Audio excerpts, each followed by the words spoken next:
what's up everybody? Yes, you read that title correct. Today we're going to be talking about a Harley Davidson. If you're new to my channel, here's a quick rundown of what happens here.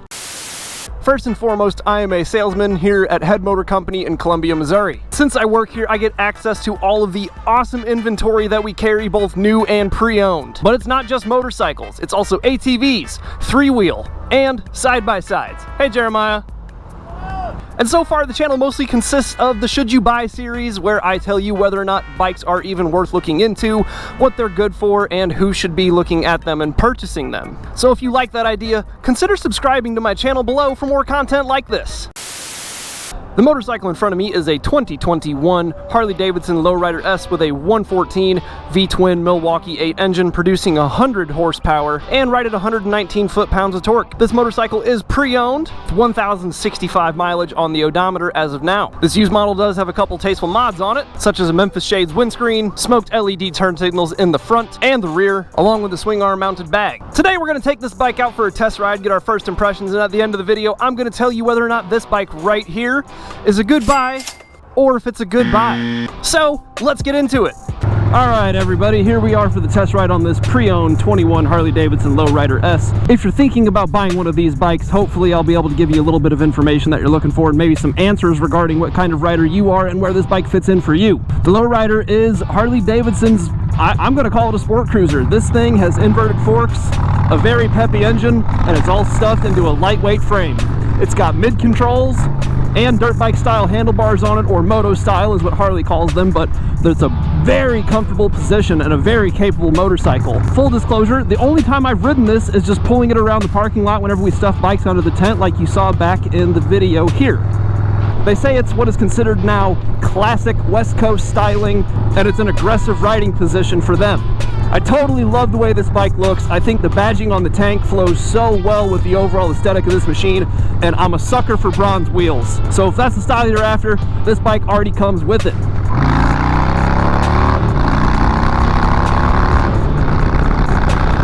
And it's got no problem getting up and going. This thing really rips. It's got power for days, and the new one even comes with the updated 117. This 114 is a great motor, but that new 117 just takes it to that next level. I'm pretty positive these mirrors are not this way from the factory because the writing is upside down. However, I really like this look and I can see clearly behind me, no problem. Let's go through this roundabout with this bad dog. Dragon peg. We're dragon peg, that's okay. We still got really good lean angle. This feels really good.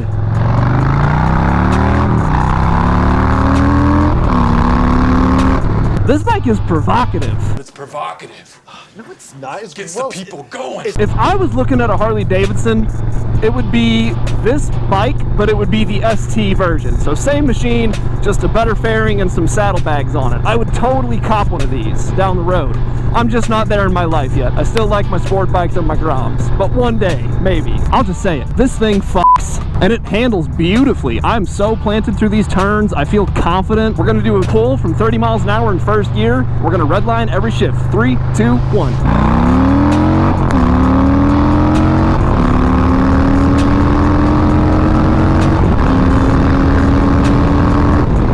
Okay, let's go over this big bump in the road here. No problem. One thing I don't like that Harley does is they put turn signals on both thumb controls like this. I think that's kind of awkward for trying to modulate the throttle and work this blinker, but you know, to each their own. Some guys don't mind it. All right, now we're gonna do a 0 to 60 test from a dead stop. As I always say, I'm not an expert rider, nor will I claim to be one. I'm going to do my best to get this machine from 0 to 60 as fast as possible. We're gonna give her hell and find out. 3, 2, 1. 60. And this thing pulls super low RPMs on the highway. So, what kind of rider is this for? Well, someone much like me, probably. Harley's doing a great job of trying to appeal to a younger audience with a very raw motorcycle, and they're on the right track with the new Nightster and the Sportster S getting that liquid cooling. I think that platform would shine in one of these. I'm sure it's probably in the works, but it's a cool idea to think about.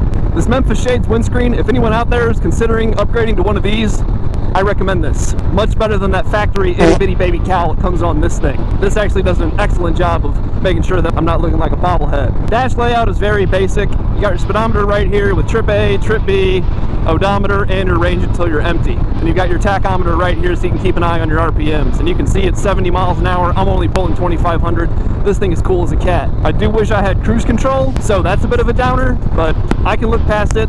This isn't necessarily a highway touring bike, so I can understand why they did not bring that to this motorcycle. The passing power is there too. We're gonna go uphill. We're gonna pull from 70 to 90. 3, 2, 1.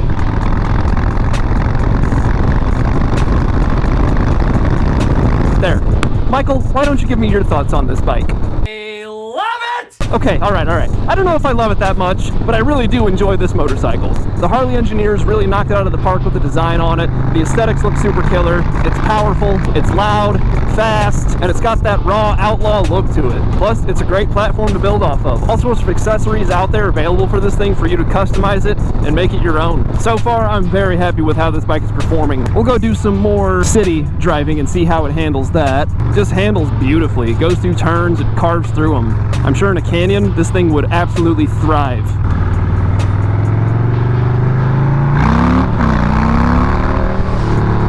What are you doing? I mean, that's my bad. I came in pretty hot there. The factory saddle on this also, perfect.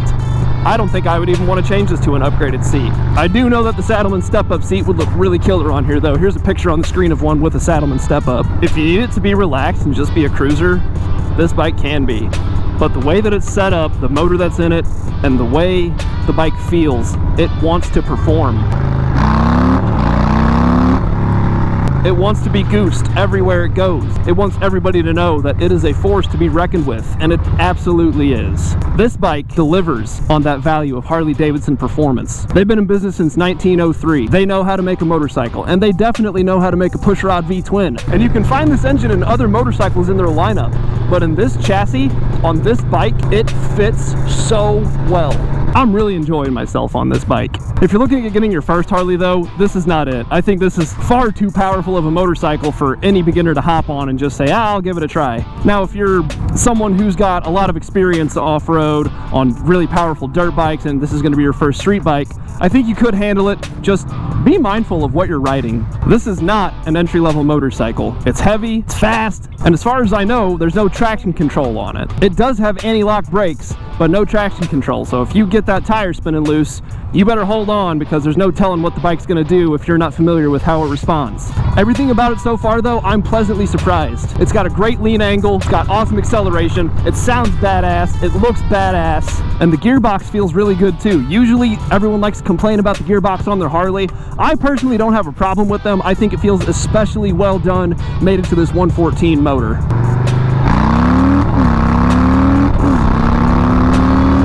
Now, is there a comparable motorcycle to this one from another manufacturer? I think the closest thing is probably the Indian Chief, but even that's not set up quite as well as this bike is. I think Harley has the edge with this motorcycle. They do this really well, and I think they need to invest a lot more time into the brand of lowrider to meet the accommodations of more riders and see what they want to bring to this bike to make it really successful down the road. I think it's already been a huge hit, and they can capitalize on that success and take it to the next level and keep improving this bike to make it better for this new type of buyer that they're trying to attract. Indian's done a great job of listening and implementing changes to the lineup that their riders want to see. So I want to see Harley Davidson do the same thing. I have no hate for Harley. I think they're an excellent company and they're finally becoming more forward thinking. They're using liquid cooling. The electric thing is still kind of up in the air, but they're making really cool, unique machines lately. They're not letting their fan base hold them back anymore. To all you old Harley guys that are holding them back, please stop.